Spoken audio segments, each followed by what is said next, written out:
जिंदगी क्या है, आज तक किसी इंसान को समझ में नहीं आया।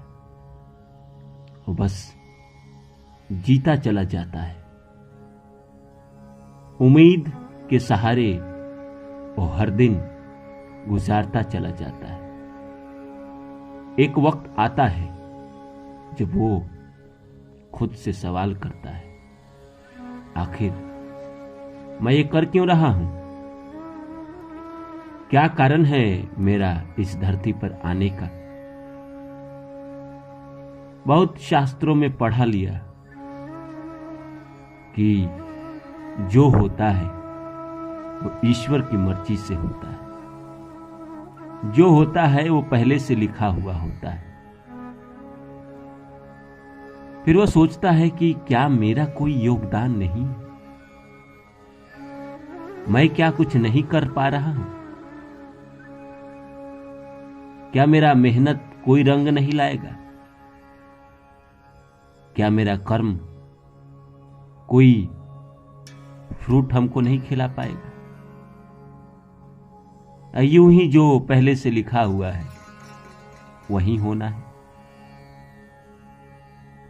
अगर ऐसा ही है तो हम प्रयास क्यों करें? हम आराम से सोए रहते हैं। जिस दिन होना है अगर उसी दिन होना है तो मैं क्यों इतनी परेशानी उठाऊं?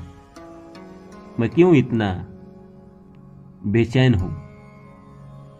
मैं आराम से सोया रहता। जब वक्त आएगा तो मुझसे करवा लेगा, मुझे बुला लेगा। आदमी समझ नहीं पाता।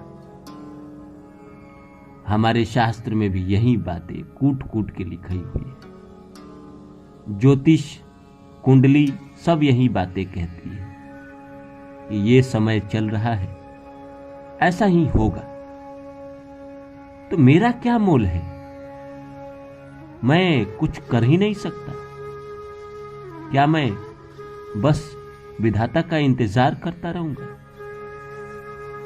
कि वो मुझे जब देंगे तो मैं खाऊंगा और नहीं देंगे तो नहीं खाऊंगा?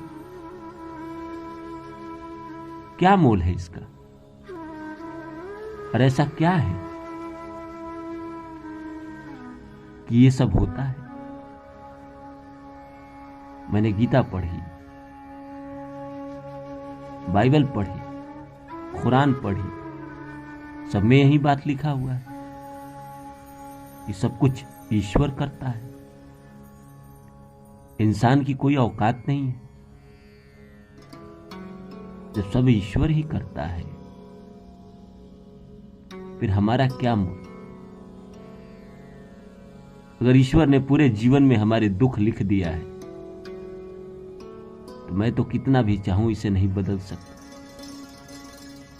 मैं तो कितना भी पूजा पाठ कर लूं इसे नहीं बदल सकता। अगर ईश्वर ने मुझे 2 साल घर में अकेले रहने का लिख दिया है तो मैं कितना भी दुनिया भर में जाके काम ढूंढूं, मुझे काम नहीं मिल सकता। कभी कभी समझ में नहीं आता और फिर अंत में थक हार के आराम से लेट जाते हैं, सो जाते हैं और सोचते हैं कि अब जो होना है होगा, नहीं होना होगा ना होगा, मुझे क्या लेना देना। जिंदगी ऐसे भी चल रही है घिस घिस के, नरक के समान, वैसे भी चलती रहेगी। एक समय आता है कि आदमी उब जाता है। चल भाई, दुखी देना है ना, देते रहो, मुझे कोई फर्क नहीं पड़ता। घर पे ही बैठाना है ना, बैठाए रखो, मुझे कोई फर्क नहीं पड़ता। तुमको देना होगा दे देना, नहीं देना होगा मत देना। यही सब आदमी सोचने लगता है। लेकिन वो ये नहीं सोचता कि कर्मा को कैसे बदले जाए, कर्मा को कैसे ठीक किया जाए। लोगों को तो लगता है कि ईश्वर ही सब कर रहा है, तो वही मुझे कर्म देगा, वही मुझे काम देगा। तो नमस्कार दोस्तों, मेरा नाम है रानू बाबू और जैसा कि आप सभी जानते हैं कि मैं आपके लिए कहानी, कविता और मोटिवेशनल वीडियो बनाकर लेकर आता हूं। इसी श्रृंखला में है आज ये वीडियो। देखिए क्या है दोस्तों कि भगवान हमें खराब परिस्थिति दे सकता है, हमारे हालात खराब कर सकता है, लेकिन उन परिस्थितियों से हम कैसे निकलेंगे ये हम तय करते हैं। ये हमारा निर्णय होता है कि इस मुसीबत से हम कैसे निकलेंगे।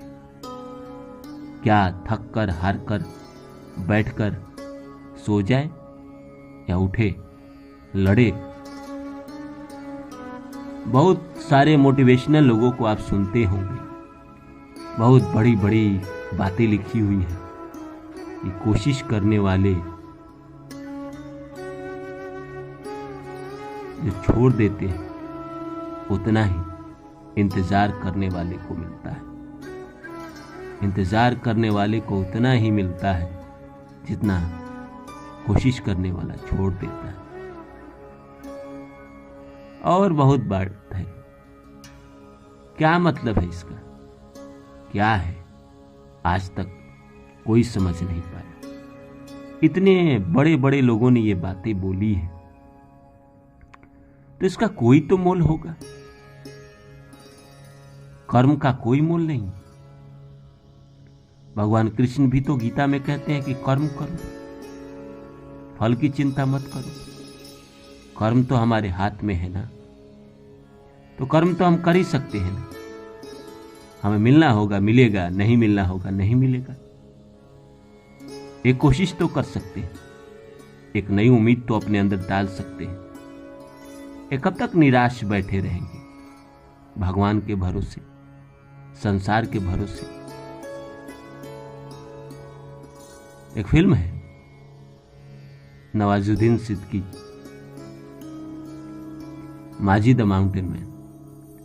उसमें पूछता है कि आप ये सब करते हैं, ये सब करने से क्या फायदा, भगवान तो आपका साथ देते नहीं है। तो कहता है कि क्या पता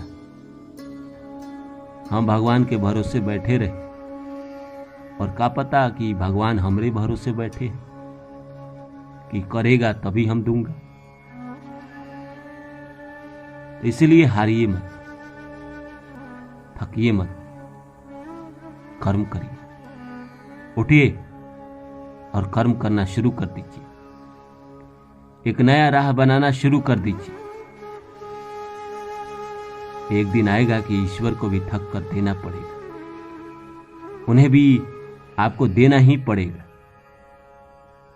हम निराश हो जाते हैं, हम बहुत मासूम लोग हैं, कमजोर लोग हैं। हमारी नाव इतनी कमजोर है कि एक हल्का सा झोंका भी उसे डगमगा चल देता है। उम्मीद करता हूं मेरी बातें आप लोगों को अच्छी लगी हो। फिर मिलता हूं किसी और वीडियो में, तब तक के लिए नमस्कार।